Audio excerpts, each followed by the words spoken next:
जब हजरत इलियास अलैहिस्सलाम ने अल्लाह से दुआ की कि 3.5 साल तक बारिश ना बरसे तो लोग मरने लगे। तब कौम ने हजरत इलियास को चैलेंज किया, अगर तुम्हारा अल्लाह सच्चा है तो अब बारिश लाकर दिखाओ। बाल तो हमारा देवता है, वो जरूर बारिश देगा। हजरत इलियास ने जवाब दिया, ठीक है, कोहे करमल पर आओ, खुला मुकाबला करते हैं, तुम्हारे 450 पुजारी और मैं अकेला। दोनों कुर्बानी रखेंगे, कोई आग नहीं जलाएगा।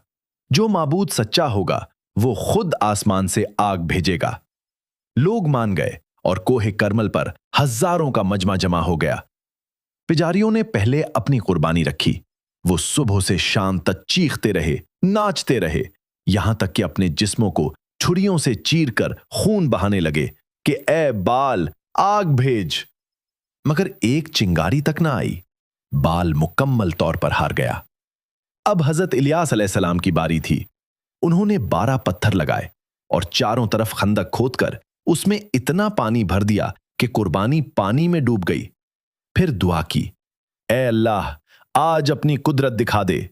अचानक आसमान से बिजली गिरी, एक जोरदार आग का गोला आया और सारी कुर्बानी, लकड़ियां, पत्थर और पानी सब कुछ जलकर राख हो गया। लोग चीख उठे, अल्लाह ही सच्चा रब है। उसके फौरन बाद हजरत इलियास ने 7 बार आसमान की तरफ देखकर दुआ मांगी। 7वें बार एक छोटा सा बादल नजर आया और फिर आसमान फट पड़ा। तूफानी बारिश शुरू हुई, नहरें भर गईं और जमीन हरी हो गई। यह एक अजीम मोजज़ा था।